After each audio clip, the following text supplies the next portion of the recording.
আমি একটু আগে রামিসাকে নিয়ে একটা পোস্ট করেছি, যে পোস্টের কি ছিল হচ্ছে রামিসাকে কিভাবে ওরা ছিঁড়ে ভুড়ে খেলো। সেই পোস্টের ভেতরে এক কুত্তার বাচ্চা কমেন্ট করছে, মেজবাউল ইসলাম খন্দকার, হ্যাঁ মেজবাউল ইসলাম খন্দকার কমেন্ট করছে, আপু আমার মনে হয় ছোট বাচ্চা বেশি টাইট, এই জন্য মনে হয়, মানে ও বুঝাইতে চাচ্ছে ছোট বাচ্চাদের জনি অনেক বেশি টাইট, এই জন্য এইরকম পিশাচ কুত্তার বাচ্চাগুলা ওদের ভেতরে ওদের ওদের যে যন্ত্র সেটা ঢুকায় দেয়, সেটা ঢুকাইতে মজা পায়।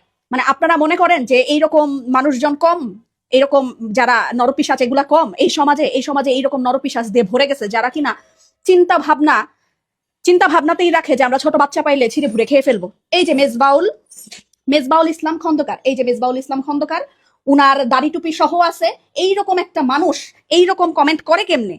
হ্যাঁ রামিসা একটা ছোট বাচ্চার একটা পোস্টের মধ্যে এইরকম একটা কমেন্ট করে কেমনে আমি বুঝি না। মানুষজন কতটুকু কুত্তার বাচ্চা হইলে এইরকম কমেন্ট গুলা করে? এই যে এদেরকেই ধরে ধরে শাস্তির আওতায় আনা উচিত, কারণ এরাই অপরাধ করে। হ্যাঁ এরাই হইতেছে বাচ্চা মেয়েগুলাকে নারীগুলাকে ছিঁড়ে ভুড়ে করে খায়, এরাই হইতেছে চরিত্রহীনতায় ভুগে, এরাই হইতেছে আসল পেডোফায়ার, এরাই হইতেছে আসল কুত্তা, যাদেরকে আসলে ক্রাইম করার আগেই ধরে ফাঁসিতে ঝুলাই ফেলা উচিত, ক্রাইম করার আগেই ধরে ওদের আসল জায়গাটা ধরে ক্রেটা দেওয়া উচিত, ক্রাইম করার আগেই ধরে ওদের এক একটা করে নখ উপড়ায় ফালায় দেওয়া উচিত। আমি কথা বলার ভাষা খুঁজে পাইতেছি না, এত নোংরা, মানে সমাজটা পুরো শেষ। ছোট ছোট বাচ্চাগুলাকে এরা মানে ছাড়ে না, আর এদের সংখ্যা কম না। কি একটা কমেন্ট করছে যে ছোট বাচ্চাটার জনি মনে হয় অনেক টাইট, এই কারণে ভাল লাগে। এইরকম একটা কমেন্ট একটা মানুষ, টুপিদারি পরা একটা মানুষ, নামাজ পড়া একটা মানুষ করতে পারে? এরাই আল্লাহর ধর্ম, এরাই ধর্ম নিয়ে আবার বিবাদ করে, এরাই আবার বলে ওন্না কই, এরাই আবার বলে ছোট লিপস্টিক দিয়া ঘুরোস কেন, এরাই আবার বলে যে মুখ ঢাকস নাই কেন। মেয়েদেরকে বলার আগে, ছোট বাচ্চাদেরকে বলার আগে নিজের চোখের হিফাজতটা করেন। নিজের পর্দা কই, নিজের বিবেকের পর্দা কই? আপনারা যে আপনাদের জায়গার জিনিসটা উঠলে পরে যেই কোনো জায়গায় ঢুকাই দিতে চান, ছোট বাচ্চা দেখেন না, বড় মানুষ দেখেন না, কিচ্ছু দেখেন না, সামনে দেখেন না, পিছনে দেখেন না, আপনাদের মতন, আচ্ছা আমি আপনি কেন করে বলতেছি, মানে আমাকে একটা থাপ্পড় দেওয়া উচিত। তোদের মতো নিকৃষ্ট কুত্তার বাচ্চাদের একটা একটা করে আগের থেকে ধইরা নিয়ে তারপরে জেলে না, তারপরে তোদের টাঙানো উচিত, শাহবাগে গিয়ে টাঙানো উচিত, তারপরে তোদেরকে জনসমক্ষে ব্রাশ ফায়ার করে মাইরা ফেলা উচিত, কুত্তার বাচ্চাগুলা। আসসালামু আলাইকুম। ইরান এবং মার্কিন যুক্তরাষ্ট্র বা ইসরায়েল এই যুদ্ধের সবচেয়ে লেটেস্ট বা বমশেল একটা রিপোর্ট করেছে দি নিউ ইয়র্ক টাইমস। সেটা হলো যে, এবং এটা almost unthinkable for many of us in many ways, but এটা কতটা desperate situation to change the regime, this like Khamenei regime.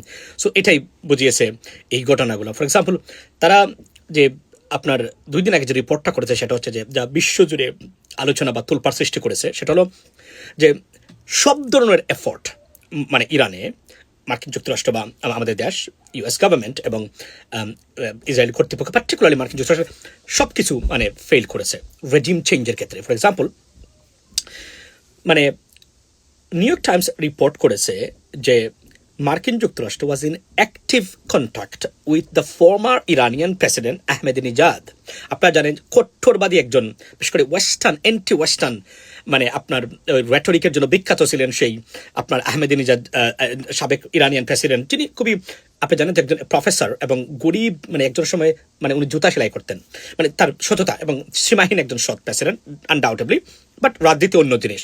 So উনাকে তারা চেষ্টা করেছিলেন ভেনিজুয়েলা স্টাইলে, ভেনিজুয়েলা যেমন মাদুরোকে তুলে নিয়ে এসে, এখন আপনার যে রড্রিগেজ, উনি যে মানে আপনার ভেনিজুয়েলা চালাচ্ছেন, যে স্টাইলটা মানে কেওস সৃষ্টি না করে গভর্নমেন্টই থাকলো, বা মেইন পার্সনটাকে মানে just they took it out, মানে এটা এর জন্য আহমেদিনেজাদ, আপনি জানেন আহমেদিনেজাদ প্রেসিডেন্ট হওয়ার পরবর্তী সময়ে উনি যখন চলে গেলেন, তখন থেকেই উনার কিন্তু মানে খামিনি মানে আয়াতুল্লাহ খামিনি সরকার বা রেজিম, তাদের সাথে মারাত্মক ধরনের সংকট উনার তৈরি হয়েছিল। উনি নানান ধরনের ধরনের বক্তব্য দিয়ে আসছিলেন বিভিন্নভাবে ইসরায়েলি গভর্নমেন্ট, এবং আপনার একসময় উনি বলেছিলেন যে ইসরায়েলি সরকারকে মানে ইসরায়েলি দেশটাকে মানে পৃথিবীর মানচিত্র থেকে মুছে ফেলার জন্য এই ব্যক্তি হচ্ছে আহমেদিনেজাদ যিনি এটা বলেছিলেন, উনাকে পর্যন্ত চেষ্টা করা হয়েছে যে মানে আপনার খোমেনি রেজিমকে বাদ দিয়ে উনাকে ইরানের মানে অন্তর্বর্তীকালীন মানে লিডার বা সরকার প্রধান হিসাবে দায়িত্ব দেওয়ার জন্য, যে কারণে আহমেদিনেজাদ কিন্তু হাঙ্গেরি সফর করেছিলেন, যেটা নিয়ে প্রশ্ন উঠেছে, because Hungarian government was very close to the Israeli government. So এটাতে তারা they smell something out of it, যে হয়তোবা এই কারণেই উনি গেছিলেন, যদিও এই মানে আপনার প্রচেষ্টাটাও ফেল করেছে ইরানে। নাও দেখার বিষয় ইরানে আসলে কি হচ্ছে বা কি হতে যাচ্ছে। যদিও আমরা আজকে জানি যে প্রেসিডেন্ট ট্রাম্প ওনার সব ধরনের কর্মসূচি বাতিল করেছেন, করে উনি আবার হোয়াইট হাউসে ফিরেছেন। মিলিটারি যারা সব ধরনের অ্যাক্টিভিটি ছিল সব বাতিল করেছেন। আমরা জানি না আজকে শনিবার, this is today is Saturday, আজকেই কি ইরানের উপর নতুন করে মানে আবার হামলা শুরু হবে কিনা বা ব্যাপক হামলা শুরু হবে কিনা সেই প্রশ্নটাই আপনার এখানে উঠেছে। যদিও মানে যে আপনার ইরানের যে নতুন যে আধুনিক সমাজ বা তরুণ প্রজন্ম জেন জি যাকে আমরা বলি, তারা আসলে যেমন আহমেদিনেজাদ বা আয়াতুল্লাহ খামেনি কোনো সরকারের পক্ষেই তারা এই ধরনের সরকারই তারা এখন আপাতত চাচ্ছে না। যদিও এই জন্য রাস্তাতে প্রোটেস্ট বা সীমাহীন যে কেওস এটা আর হওয়ার সম্ভাবনাটা অলমোস্ট জিরো বলতেই পারেন, যেটা এক্সপেক্টেড মানে before the war starts, but এটা হয় নাই লেডিস এন্ড জেন্টলম্যান। সো এটাই হলো সবচেয়ে লেটেস্ট এবং বমশেল একটা রিপোর্ট যে কোনো মানে United States government, I mean honestly speaking, hasn't left a single stone untouched to change the regime in Iran, but everything look like এখন পর্যন্ত failed.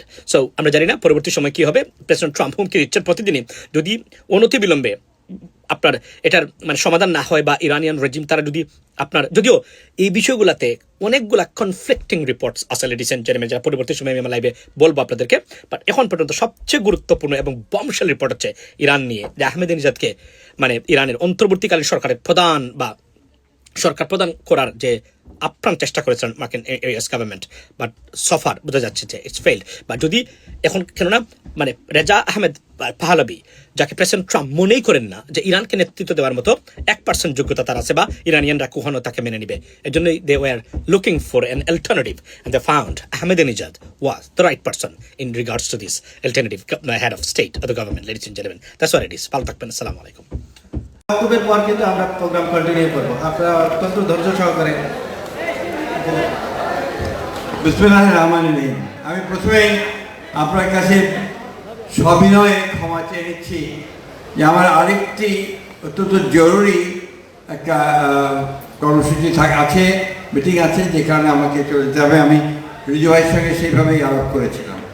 যাই হোক, আমি আন্তরিকভাবে ধন্যবাদ জানাতে চাই যে আইবি এর 78তম প্রতিষ্ঠা বার্ষিকীর এই সম্বর্ধনা সমাপনী অনুষ্ঠানে আমাকে আমন্ত্রণ জানানো হয়েছে, সেই জন্য আমি সম্মানিত সভাপতিকে আন্তরিকভাবে ধন্যবাদ এবং কৃতজ্ঞতা জানাচ্ছি।